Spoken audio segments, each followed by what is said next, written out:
ายด้วยสิครับ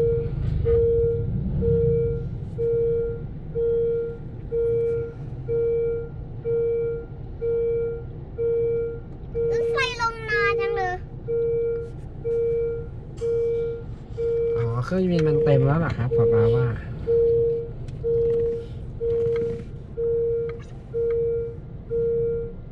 เอาเครื่องป๊าถ่ายอันนี้เดี๋ยวไปส่งดู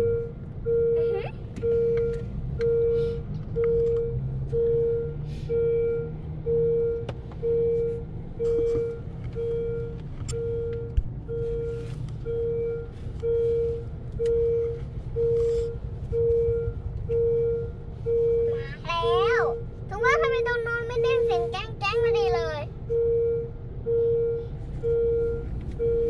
ลงแล้วมาจากทางโน้น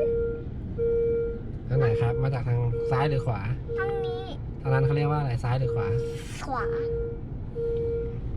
ซ้าย ซ้ายสิครับ ลงแล้ว มาแล้วปูนแน่เลยโอ้มาเร็วด้วย โอ้มีแอร์ล้วนๆอีกแล้วโอ้ยสั่น แค่สองขบวนเอง ขึ้นแล้ว